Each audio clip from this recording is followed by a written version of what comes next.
Hi, my name is Bonnie Lucio. I'm a physical therapist at Baylor Scott & White Institute for Rehabilitation in Dallas, Texas, where I work with stem cell transplant recipients. With me is Karthik Jayaraman, Center Manager for Outpatient Rehabilitation at the Institute, who also works with stem cell transplant recipients. We're going to talk with you about ways to minimize fatigue after transplant and demonstrate some exercises that can build stamina and strength. At the conclusion of the workshop, attendees should have a clear understanding of the following: how an exercise program can increase stamina and strength, how a physical therapist can tailor an exercise program to address an individual's needs, specific exercises recovering patients can perform at home to increase stamina and strength, and the role of other factors such as nutrition and energy conservation in managing fatigue. The National Comprehensive Cancer Network defines fatigue as a distressing, persistent, subjective sense of tiredness or exhaustion related to cancer or cancer treatment that is not proportional to recent activity and interferes with usual functioning. Fatigue is by far the most common and for many the most distressing symptom. People describe fatigue in many different ways. It can affect us both mentally and physically. They describe it as weakness, exhaustion, lack of energy or no energy. They feel drained, and they have difficulty concentrating. You can also rate your fatigue. Fatigue can be rated on a 0 to 10 scale, similar to the pain scale, with 1 to 3 being mild fatigue, 4 to 6 being moderate fatigue, which many people have at least moderate fatigue during and soon after treatment. 7 to 10 is extreme fatigue, and 10 is the worst fatigue. It can be helpful for the healthcare team, to keep a diary and track your fatigue and report these symptoms so that they can better help manage them. There's many causes of the fatigue. Treatment and medication side effects. Some medications make it hard to stay awake, and some make people wired and they have trouble going to sleep. So timing can make a big difference. Nutrition problems and dehydration, stress, pain, anemia, sleep changes, and underlying medical issues can also cause problems. Karthik's going to go into more details in this area. Cancer-related fatigue is experienced by 70 to 100% of cancer patients while receiving chemotherapy. It may continue to be disruptive in healing for months or even years after the treatment ends. It can often take twice as long to get your strength back as it does to lose it, so be patient with yourself. Fatigue can also cause a patient not to continue with treatment. When people's bodies get too weak, they can't tolerate medications as well. Adequate nutrition also plays an essential role in fighting cancer and its recovery. This can be affected by mouth sores, nausea, vomiting, or foods just not taste like they used to. Patients who adequately nourish generally tolerate treatment better and recover faster. Ask your healthcare team for a consult with a registered dietitian to develop an individualized plan that meets your needs, and your body needs fuel in order to perform properly. The average adult, dehydration is also an issue. The average adult needs 10 ounces of liquid for every 50 pounds of body weight. Most of us should drink between 2 and 3 quarts of water per day. It's especially important to increase water intake during active treatment to avoid fatigue. Drink that water. Keep water available and hydrate during the day and throughout exercise. Mental and emotional stress can also cause a problem. Treatment for cancer can be an emotional roller coaster. Hormonal changes, mood swings, and disruption of sleep can all contribute to fatigue. Relaxation techniques and physical activity may help balance these things out. Some suggestions: supportive and expressive therapies like support groups, counseling, journaling, and diaries. And there's a lot of complementary techniques that can be very helpful as well, like breath control, progressive muscle relaxation, guided imagery, massage, yoga, and Tai Chi. These things are going to be discussed at a later presentation in more detail. Another common cause of fatigue is pain, and this is something pretty much all of our patients deal with at some point along their cancer continuum. When you have increased fatigue, it can cause changes in your hormonal levels and lower your threshold for pain perception. So this is really important to communicate with your healthcare provider if you're noticing changes in your pain levels, and some of these suggestions below are things that can really help to track your pain and then manage it effectively. Another common cause of fatigue is the medications that you'll be receiving as part of your treatment. Almost all of these medications will contribute to the feelings of fatigue that you experience. And a lot of the drugs that combat nausea that you'll be feeling during your treatment can also cause sleepiness. So it's really important to discuss with your healthcare team and your doctors if you have any questions about adjusting your medications, just to ensure that you are not making changes on your own. So please communicate with your team as much as you can, and as your timing of your dosage can really make an effect on your side effects. Another common cause of fatigue is anemia, and anemia is basically when your body has too few red blood cells, and so when that happens, it has to work a lot harder to supply oxygen to your muscles. So a simple activity like climbing stairs can feel like climbing a mountain. So the importance of muscular conditioning is vital here. A fit muscle uses less energy and oxygen to get the job done. So we can really come in and help as healthcare providers and therapists because we can work with you based off of your individual lab values to create a safe exercise program. So we often ask our patients to provide us with their current lab values if they're available during their treatment and even after transplant to make sure that we are exercising at a safe level. Another common cause of fatigue is poor sleep. This is pretty straightforward, but 4 out of 5 patients have trouble sleeping. And I would say pretty much every patient that I've treated along their cancer continuum is dealing with sleep disturbance to some degree. So it's really important to be managing this on a daily basis and trying to talk with your healthcare providers on different strategies to help manage this effectively. So some of these suggestions below, especially in our day and age with reducing screen time and using phones, laptops, tablets before bed and just reducing stimulation can be really effective in this. Another important thing to combat fatigue is energy conservation. So I often recommend patients to keep a journal or a log of their daily fatigue, especially during active treatment, as this might help them to plan their activities around when they're feeling more energized. The other thing that's important is to just break your tasks into parts. So if you're doing something like laundry, working on moving things into the washer first, taking a break before you then move things from the dryer. And participate in meaningful activities when you have that energy or you're feeling more energized. This can be really helpful. And of course, allowing those around you to help and provide support when they're able to. Another area where we can combat fatigue is working with a physical or occupational therapist.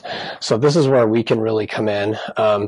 We can play a role in evaluating your specific needs and determining a plan that helps you throughout your survivorship. So please remember that wherever you are in your cancer continuum, whether it's active treatment or post-treatment, we can play a role in helping to manage that fatigue and then maximize your function. So these are some of the areas that we consider when we're evaluating our patients. And there's a lot more that goes into this, but the main takeaway here is that a lot of patients after transplant, may think that they have to live with some of the symptoms that they're dealing with, whereas we can really manage these and reduce some of the deficits that you're dealing with. Along those same lines, exercise is another way to combat fatigue. And although it might be counterintuitive, exercise can really help fight fatigue, especially during active treatment. And so we want to be able to, again, create a plan that fits your specific needs and allows you to be as active as possible in a safe manner. So we really would really prefer you all to meet with a skilled therapist to help manage this appropriately and create a program that fits your specific situation. In terms of how much exercise or how often you should be exercising, the general recommendations from the American College of Sports Medicine are the same for cancer survivors as they are for healthy individuals. And that consists of 150 minutes of moderate intensity aerobic activity or 75 minutes of vigorous intensity aerobic activity. Now, this is something that we would want to work up to. That may not be something that you're able to do at this moment, but hopefully with working along with a therapist, you could, eventually get to that point. The other portion of that would be 2 to 3 non-consecutive days per week of resistance training and flexibility training. The flexibility portion will be very important for our bone marrow transplant recipients, especially in light of graft versus host disease. So we will really make sure we incorporate some of those exercises into your individualized program. And then some of the suggestions below are general recommendations that we recommend for most people, but very important to include a warm-up or cool-down and basically as much activity as possible that we can get out of you as you're going through your treatment and even after.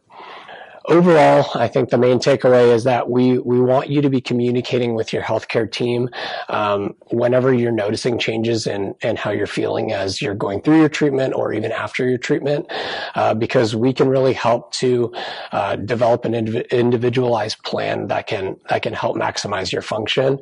We want you to be pacing yourself and listening to your body so you can set appropriate limits and priorities. And this overall outline is just an exercise recommendation for our patients. It has these components that you see here. And overall, the big thing that I've mentioned many times is whenever starting a new exercise program, you want to be consulting your healthcare providers because we need to develop a program that is specific to what you have currently going on. We will be demonstrating some of these components, and you can follow along with the handouts that we've provided. This stretch is a standing quad stretch. So Karthik's going to put his leg up on a chair or a table behind, and very important to stand up nice and straight because you're stretching your quadricep muscle right in the front of your leg. And again, you're going to hold this stretch for 15 to 30 seconds. One thing that people have a tendency to do is have their leg kind of out to the side a little bit and not drop down, and then they're not getting a good stretch. You can also, if you can tolerate it, you can grab the back of your leg and get a really good stretch like this. And again, he corrected himself and he dropped right back down like this. So let's go ahead and stretch the other side. Same thing, stand up nice and tall because that quadricep muscle attaches on your pelvis. And so if you stand up tall, you're going to get a better stretch. Very good, thank you. This exercise is the seated hamstring stretch. The picture shows doing it on a physio ball, but you can also sit in a chair like Karthik is here. So what you want to do is put your legs straight forward, and you want to hinge at your hips, and you want to bring your chest toward your knee, and you want to hold this stretch for 15 to 30 seconds. A tendency that people have is to round their shoulders like this, but you're not getting a good stretch on your hamstrings, so you want to sit up nice and straight and hinge at your hips. And you want to also make sure that you stretch on both sides. So sit up nice and straight and lean forward. Hold it. And then relax. The next stretch is the runner stretch or gastroc stretch. You're going to have either a chair or a wall or something in front of you, and you're going to put one of your legs straight back. Make sure that your heel is touching the ground and that your foot is pointing straight forward. You want to stand up tall and you want to lean into the stretch. Keep your back leg straight. And again, hold it for 15 to 30 seconds. Okay, let's do the other side now. Stand up tall, heel touching, and lean in. Good job. The next exercise is lower trunk rotation. So you're going to lie down with your knees bent.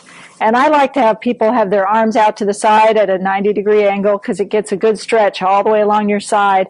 What you're going to do is bring your knees over to the right, just like Karthik's doing. You're going to get a good stretch all along the side here and in your low back. And you're going to hold it for 15 to 30 seconds. And then you're going to come and go the other direction. Notice how he's keeping the top part of his body flat against the table. The next stretch is the butterfly stretch. You're going to be sitting on a firm surface with your feet together like Karthik has them. If you can bring them a little bit closer, you can see that Karthik's a little tight here. So you want to make sure that you're sitting up nice and straight and that your shoulders are not rounded. And if you can, you want to hinge at your hips and come forward and get a really good stretch. If you need a little bit of extra stretch, you can use your elbows and push in here and get a little bit more of a stretch. Again, 15 to 30 seconds. You'll feel that on the inner thigh area. The next stretch is a unilateral pec stretch. So you're going to find a corner of a wall and you're going to put your hand up here. And what you're going to do is you're going to stand up nice and straight and you're going to lean in. And if you can bring your shoulder back a little bit and get a good stretch on that pec muscle on the left side there. 15 to 30 seconds. You'll want to make sure that you do both sides. And you can also, in a corner, do both sides at the same time if you'd like. That's another variation. Okay, be sure to do the other side as well. So go ahead and put your arm up and lean in. Stand up straight. Good posture is very important. The next stretch is the tricep stretch. So you're going to reach your hand back like you're scratching your back. You're going to take your other hand and you're going to pull it back so that you get a good stretch. It's very important on this exercise that you don't arch your back. If you need to stand with your back to the wall to keep you from arching, because you want the stretch to be in this tricep muscle right here. Okay, let's go ahead and stretch the other side.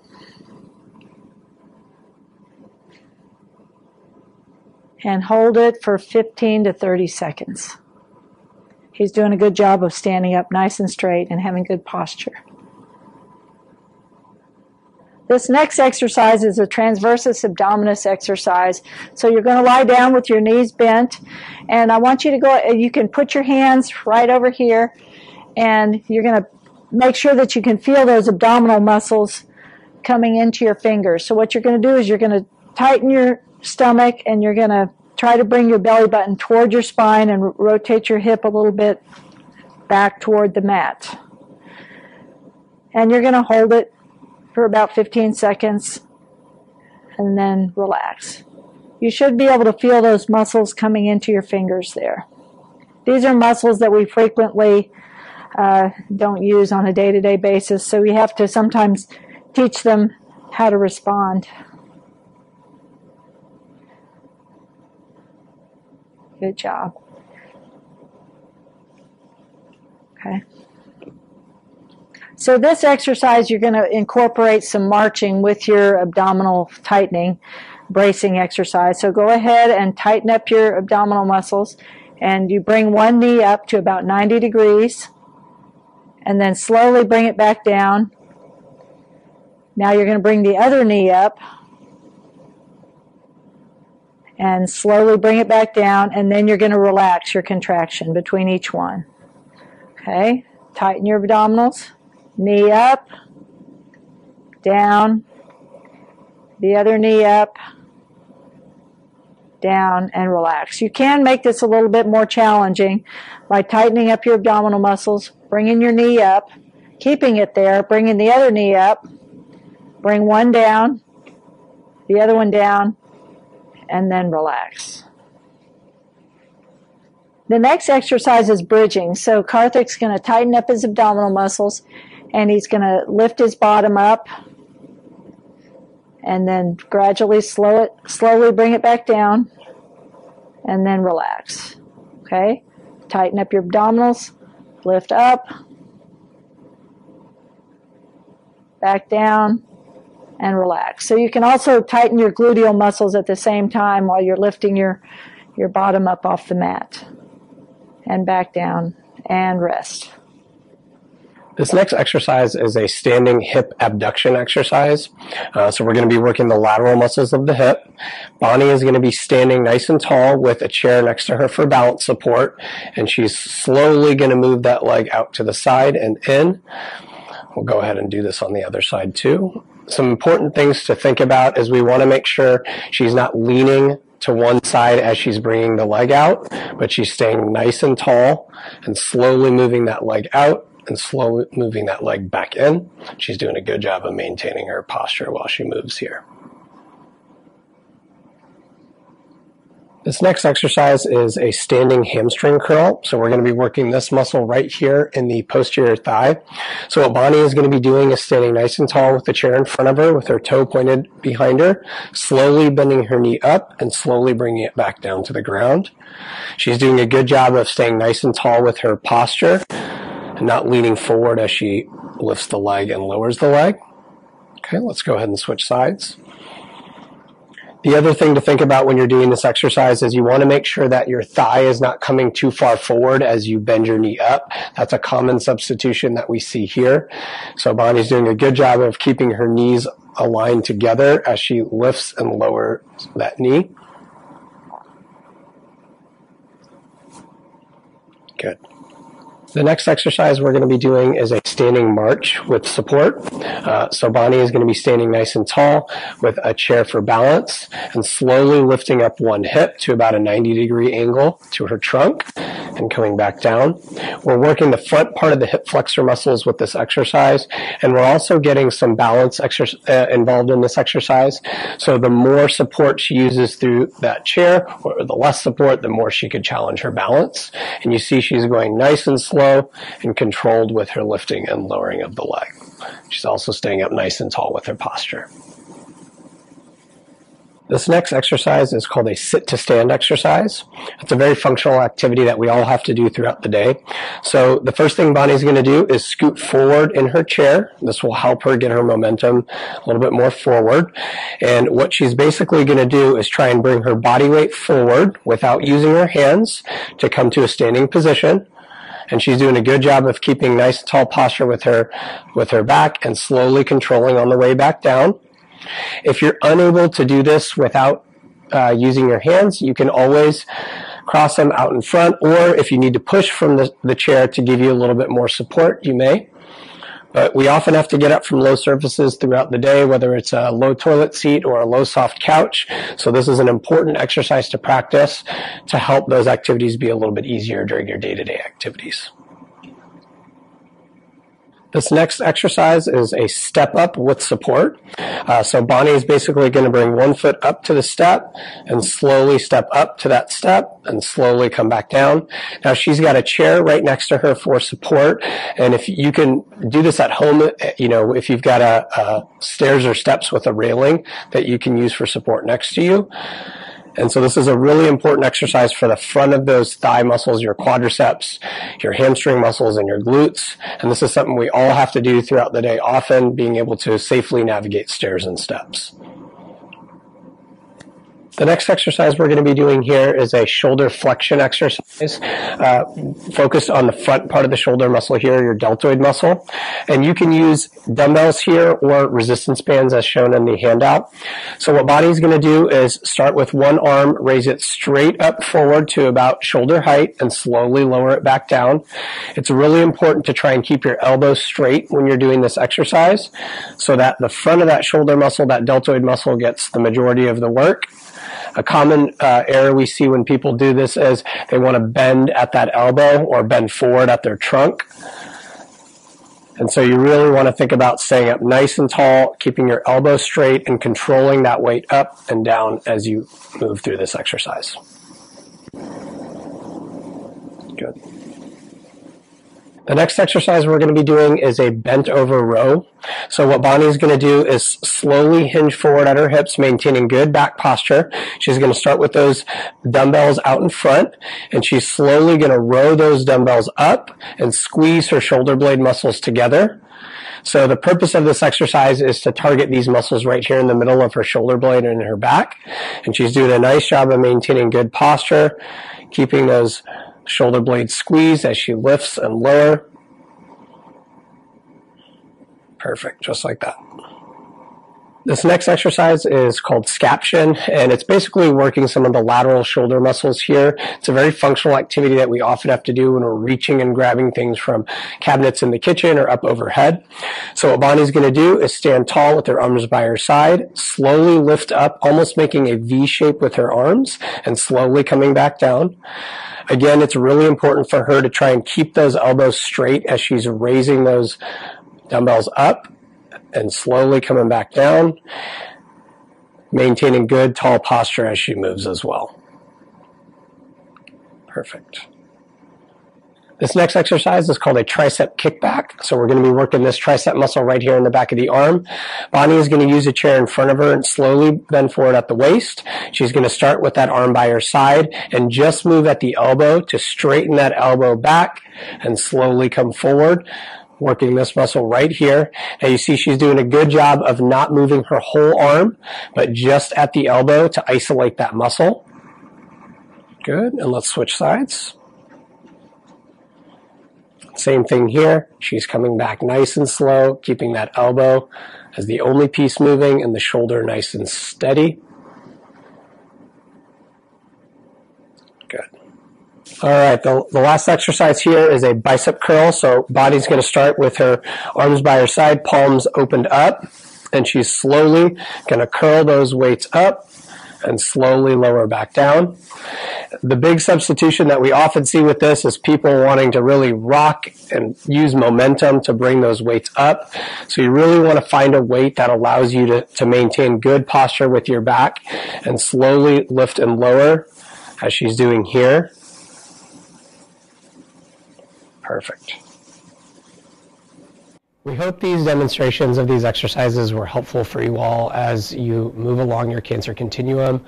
And just please remember that if you are looking to start an exercise program, that you meet with your healthcare providers and try to get with a physical or occupational therapist to help design an exercise program that meets all of your needs.